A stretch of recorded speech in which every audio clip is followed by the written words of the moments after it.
நம்ம போகர் 7000த்துல காலாங்கிநாதர் உற்பவம். ஸோ அப்படிப்பட்ட அந்த ஒரு டாபிக் கிட்ட தான் வந்து நம்ம இன்னைக்கு உண்டான செய்தி பார்க்க போறோம்.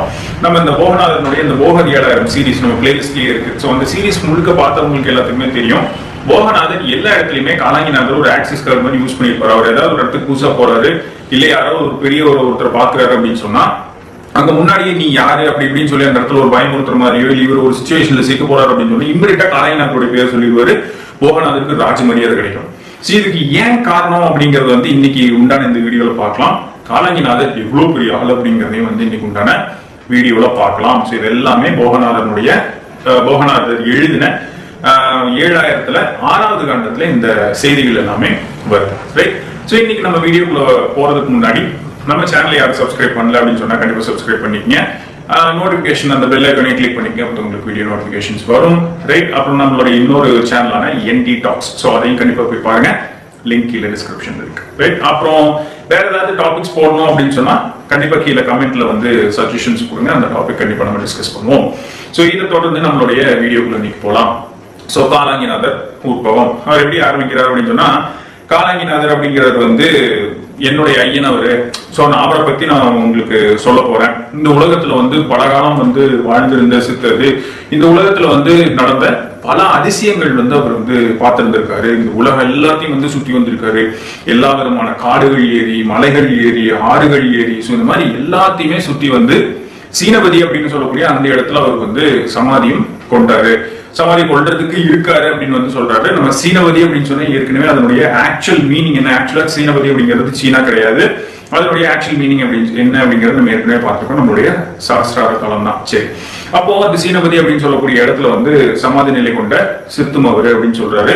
சோ எங்கிட்ட வந்து அந்த சமாதி போறதுக்கு முன்னாடி அவர் என்ன பண்றாரு அப்படின்னு சொன்னா, எங்கிட்ட வர்றாரு வந்து, எனக்கு உகந்த சீடனே போகரே இங்க வா அப்படின்னு கூப்பிட்டு, எனக்கு வந்து இந்த உலகத்துல இருக்கக்கூடிய இந்த ஆசைகளோ இந்த உலகத்துல இருக்கக்கூடிய எல்லா விஷயங்களுமே வந்து எனக்கு போதும் அப்படின்னு சொல்லி வெறுத்து போச்சு. கற்பம் உண்டேன், உடல் வந்து பாதுகாப்பா வச்சுக்கிட்டேன், எல்லா இடத்துலயும் சுத்தி பார்த்தேன், பல ஞானங்கள் அடைஞ்சுக்கிட்டேன். சோ இதனால இதுக்கு உண்டான பயனெல்லாம் என்ன அப்படின்னு கேட்டா பெருசா எதுவும் இல்லை. அதனால நான் வந்து போதும் இந்த உலகத்துல வாழ்ந்தது, நான் வந்து சமாதி கொள்ள போறேன் அப்படின்னு சொல்லி எங்கிட்ட வந்து சொன்னாரு. சோ காயகற்பம் உண்டு, நீண்ட காலம் வாழ்ந்திருந்த சித்தவர் இப்படின்னு என்கிட்ட சொல்லும் பொழுது, அவர் அந்த சமாதி போறதுக்கு முன்னாடி அவரை பத்தி ஒரு சில விஷயங்கள் நான் உங்கள்கிட்ட சொல்றேன். அவர் எனக்கு சொன்னதெல்லாம் சொல்றதுக்கு முன்னாடி அவரை பத்தி நான் உங்களுக்கு சொல்றேன், தெரிஞ்சுக்கங்க அப்படின்னு சொல்லிட்டு அவர் என்ன சொல்றாருன்னா, காயகற்பம் உண்டு, இந்த உலகத்தில் நீண்ட நெடிய காலம் வாழ்ந்திருந்த சித்து, அத்தனை காலம் வாழ்ந்திருந்தாலும் கூட மாயை அப்படின்னு சொல்லக்கூடியது வந்து அவர் பக்கத்துல கூட அந்தலியம். சோ அந்த அளவுக்கு பயங்கர காஷியஸா, பயங்கர மன அடக்கத்தோடையும் ஒடுக்கத்தோடையும் வாழ்ந்திருந்த ஒரு உன்னதமான சித்து அப்படின்னு வந்து சொல்றாரு. மூவாசை அற்ற சித்து, ஆணவம் கண்ணும் மாயை அப்படின்னு சொல்லக்கூடிய அந்த மூவாசை அற்ற சித்து, கோபம் எல்லாம் வராதாம், கோபமே வராதவருக்கு அவ்வளவு ஒரு தங்கமான மனுஷன் அப்படிங்கிறது வந்து சினமே வராத ஒரு சித்து அவர் அப்படிங்கிறாரு. பேதம் தொடர்ந்த சித்து. சோ நீ வந்து பெரியவன், நீ சின்னவன், உனக்கு அவ்வளவு தெரியும் இவ்வளவு தெரியும், சின்ன பையன் மாணவன் அப்படியெல்லாம் எந்த பேதமுமே இல்லை, எல்லாருக்குமே மரியாதை கொடுக்குறாமா, உன்னதமான ஒரு சித்து அப்படின்னு சொல்றாரு. இந்த வையகத்தோர் துதிக்கும் உலகத்துல இருக்க எல்லாருமே வந்து போற்றுதற்கூடிய ஒரு நிலையில இருந்த சித்து அவரு. சீனபதி தேசத்தில் அமரும் சித்து, அதாவது தியானத்துல இருக்கக்கூடிய சித்து, சாஸ்திரங்கள் யாவும் கற்றறிந்த சித்தர் அவரு, கரை கண்ட சித்து, சாஸ்திரங்கள் யாவும் கரை கண்ட சித்தர் அவரு அப்படின்னு வந்து சொல்றாரு. சோ காயகற்பம் உண்ட சித்து, கூடுவிட்டு கூடுவாய்ந்த சித்து. சோ அதெல்லாம் வந்து சித்தர்களுக்கு ரொம்ப அசால்ட்டான விஷயம். ஆப்வியஸ்லி அவங்க பண்ணுவாங்க, பிகாஸ் அவங்களுக்கு வந்து அட்டமா சித்தி அப்படிங்கிறது வந்து அவர்களுக்கு கைக்குள்ள இருக்கும்.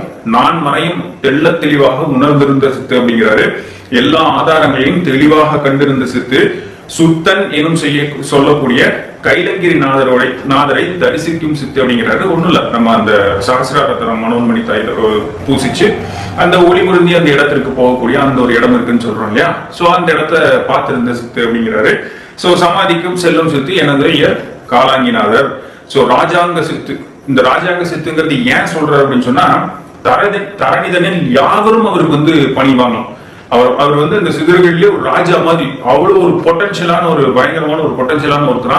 இந்த உலகத்துல வந்து எல்லாருமே, அதாவது ரிஷிகளும் முனிவர்களும் சித்தர்களுமே வந்து காலாங்கிநாதரை துடித்து நிற்கக்கூடிய அளவுக்கு காலாங்கிநாதனுடைய பலமும் பொட்டன்ஷியலும் வந்து இந்த சித்தர்கள் கம்யூனிட்டி அதுல வந்து பயங்கர ரொம்ப அதிகம் அப்படின்னு சொல்றாரு.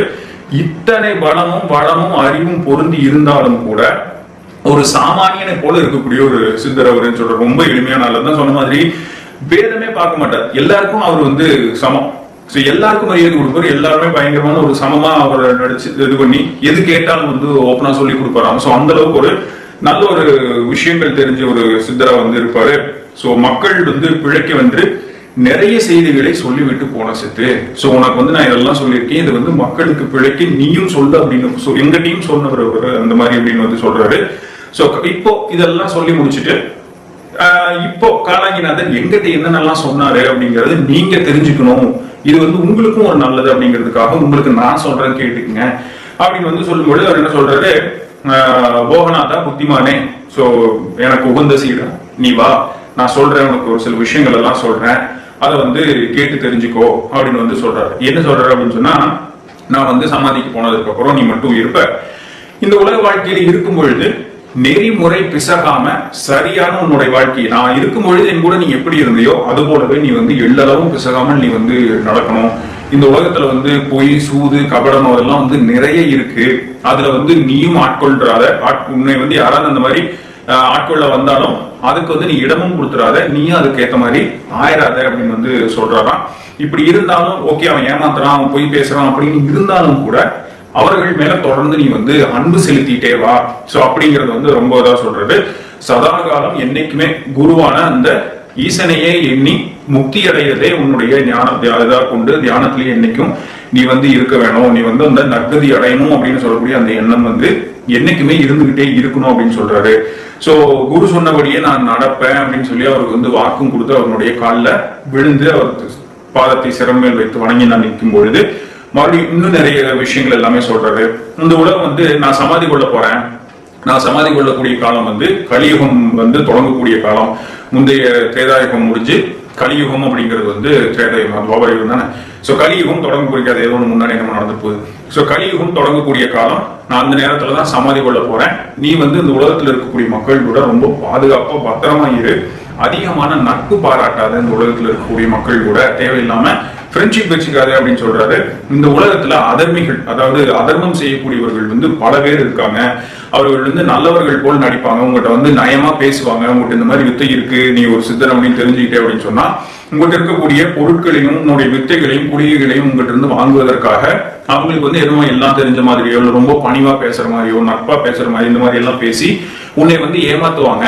இந்த மாதிரி விஷயங்களுக்கு எல்லாமே நீ வந்து ஆட்கொள்ளப்பட்டாத, அவன் யாரு என்ன எப்படிங்கிறது வந்து பகுத்துணர்ந்து இருந்து தெரிஞ்சுக்கோ.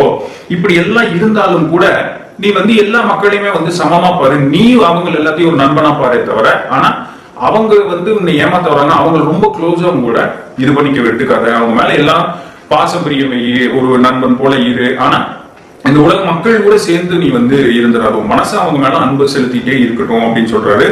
இப்படி எனக்கு வரம் கொடுத்த என்னோட காலாங்கிநாதர் வந்து சமாதிக்கு போகும் பொழுது நான் கண்ணீர் மல்க அவருடைய பாதத்தை வணங்கி நின்று தொழுது நிற்கும் பொழுது மரம் போல் இருந்த காலாங்கிநாதர் வந்து சமாதிக்கு போனாரு அப்படின்னு வந்து சொல்றாரு.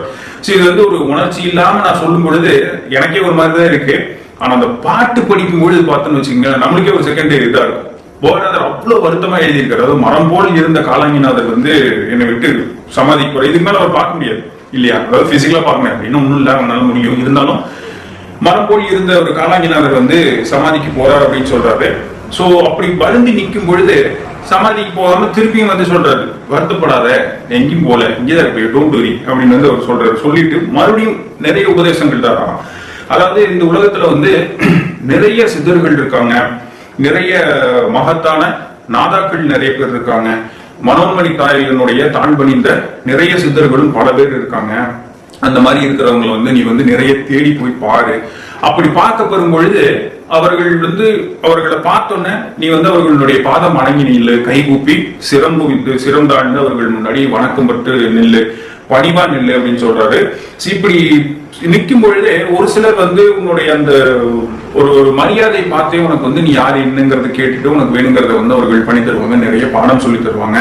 அப்படி யாராவது ஒரு சிலர் அவர்கள் வந்து யாராவது கோபம் வந்து ஏதாவது சாபம் ஏதாவது கொடுத்தாங்க அப்படின்னு வச்சுக்குவேன், நீ யாரு, இங்க எதுக்கு வந்த, இங்க இருந்து போகும்போதில்ல அப்படின்னு சொல்லி நீ சொல்றது கேட்கறது கூட இல்லாம டவல்னு கோவப்பட்டு ஏதாவது சாபம் கொடுத்துட்டாங்க அப்படின்னு சொன்னா ஒன்னும் பயப்படாத, என்னுடைய பேர் உன் மனசுல என்னென்ன எப்பேற்பட்ட சாபமா இருந்தாலும் வந்து உன்னை விட்டு விலகி போயிடும். சோ என்ன உனக்கு ஒன்னால என்ன எது அப்படின்னு கேட்கும்பொழுது அப்ப சொல்லு, நான் வந்து காலாங்கிநாதனுடைய பிள்ளை, அவர் நாமம் ஜெபிச்சதுனால எனக்கு வந்து இந்த சாபம் விலகி போச்சு அப்படின்னு சொல்லி, அதற்கப்புறம் அடடா காலாங்கிநாதனுடைய பிள்ளையா அப்படின்னு சொல்லி அதற்கப்புறம் உனக்கு ஞானம் வந்து போதிப்பார்கள் அப்படின்னு சொல்றாங்க. கோபம் வந்து படவே படாது, கோபமே பற்றவே கூடாது, எக்காரணத்துக்கு முன்னு கோபப்பற்றவே கூடாது. அவர்களை வணங்கி துதிச்சு நிலை, நீயும் ஒரு உன்னதமான சித்தனாவாய் அப்படின்னு சொல்றாரு. சம்சார வாழ்க்கை அப்படிங்கிற 2-3 இடத்துல சொல்றாரு. சம்சார வாழ்க்கை அப்படிங்கிறது வந்து எல்லாரும் மனசுல கூட பக்கம் வந்துடவே கூடாது. வந்தது அப்படின்னு சொன்னா உன்னுடைய எல்லா சத்துக்களும் உன்னை விட்டு போயிடுச்சு அப்படின்னு சொல்றாரு.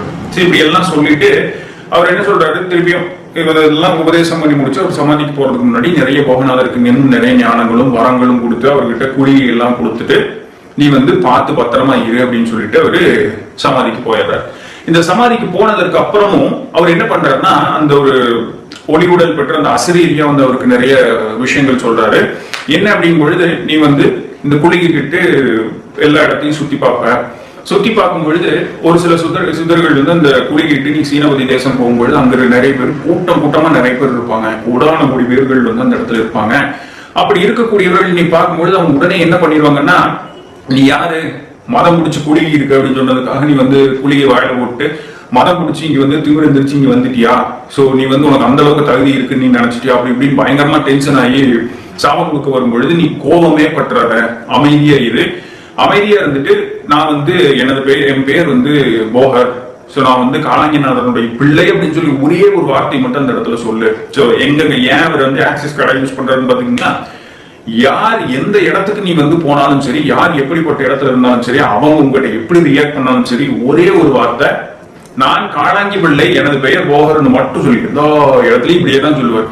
எனது ஐயர் காலாங்கிநாதர், எனது பாட்டர் மூலர், என் பெயர் போகன், இந்த 3 விஷயத்தை தான் எப்பவுமே சொல்லுவார். இதை சொன்னாலே ஆப்போசிட் இருக்கும், கம்ப்ளீட்டா சரண்டர் ஆயிடுவாங்க. சோ அந்த அளவுக்கு இவங்க 2 பேருமே பயங்கரமான பொட்டன்ஷியலான குருமார்கள் போகநாதருக்கு கிடைச்சவங்க. சோ அப்படி வந்து நீ சொல்லு, அவர்கள் வந்து காலாங்கி பிள்ளையா நீ அப்படின்னு சொல்லி பயங்கரமா மனம் குவிஞ்சு உனக்கு வந்து எல்லா வித்தைகளும், எல்லா பொண்ணு என்ன, பொருள் என்ன, குளிகள் என்ன, ஞானம் என்ன, மரியாதை என்ன, ஏகப்பட்டது வந்து உனக்கு தருவாங்க. அதெல்லாம் வாங்கிக்கோ. வாங்கிட்டு அது என்ன ராஜயோகம், சிவராஜ யோகம் பூண்டு நீ வந்து இந்த உலகத்துல இரு. உன்னை ஏமாத்துறதுக்கும் இந்த உலகத்துல வந்து நிறைய பேர் இருப்பாங்க. ஏற்கனவே பார்த்த மாதிரி இந்த மாதிரி சாமியார் மாதிரி வேஷம் போட்டோ கவடம் பேசி சூது பேசி அந்த மாதிரி எல்லாம் இருப்பாங்க. இதுல எதுலயும் ஏமாந்துராத, என்னைக்கும் நல்லவனா இரு. ஒரே மனசுல உன் மனசுல என்ன ஒரே இதா இருக்கணும், நீ வந்து என்னைக்குமே சிவனை யோசிச்சு சமாதி கொள்றதே வந்து உன்னுடைய எண்ணமா என்னைக்கும் இருக்கட்டும் அப்படின்னு சொல்லி அவர் வந்து சமாதிக்கு போறாராம். இதை வந்து புலிப்பாணிக்கு சொல்றதா சொல்லி நமக்கு வந்து போகநாதர் சொல்றார். சோ இதுதான் வந்து காலாங்கிநாதர் உற்பவம். காலாங்கிநாதரையும் சொல்லிட்டு அவர் போகநாதருக்கு என்ன சொன்னார் அப்படிங்கறத போகநாதர் நமக்கு இதெல்லாம் சொல்றாரு. சோ இதுவும் நம்மளுக்கு ஒரு பாடம் தான். நம்ம கத்துக்கிட்ட ஒரு வித்தைய டவான்னு போய் ஒருத்தங்கிட்ட சொல்றத நிறுத்திட்டு நம்ம சொல்றத கேட்கறாங்க பாத்தீங்களா, அவங்களுக்கு வந்து அதுக்கு உண்டானவர்கள் தானா, தகுதியானவர்கள் தானா அப்படின்னு பார்த்துட்டு அதை சொல்லணும் அப்படிங்கிறதுக்கு இது ஒரு பாடமாகவும் இருக்கிறது. சோ ஏன் வந்து போகநாதர் வந்து எல்லா இடத்துலயும் காலாங்கிநாதரை ஆக்சிஸ் கார்டு மாதிரி யூஸ் பண்றாருன்னா, காலாங்கிநாதருக்கு ரொம்ப ரொம்ப பிடிச்ச சித்து போகநாதர். சோ அதனால காலாங்கிநாதரே வந்து போகநாதருக்கு ஒரு கொடுத்த ஒரு பெர்மிஷன், என் பேர் நீ எந்த இடத்துல வேணாலும் யூஸ் பண்ணிக்கோ, எப்பேற்பட்ட சாபமா இருந்தாலும் இது உன்னை ஒண்ணும் பண்ணாது, என் பேர் உன்னை காப்பாற்றும் அப்படிங்கிறதுக்கு உண்டான ஒரு விஷயம் தான். சோ இந்த இன்ஃபர்மேஷன் உங்களுக்கு பிடிச்சிருந்திருக்கும் அப்படின்னு நினைக்கிறேன். கேட்கறதுக்கும் நிறைய சுவாரஸ்யமா இருந்திருக்கும் அப்படின்னு நம்பி, நாளைக்கு வேற ஏதாவது ஒரு இன்ட்ரெஸ்டிங்கான விஷயம் பார்க்கறதுக்கு முன்னாடி நாங்களும் இன்ட்ரெஸ்டிங்கான விஷயத்தை பார்ப்போம். சோ அது வரைக்கும் தொடர்ந்து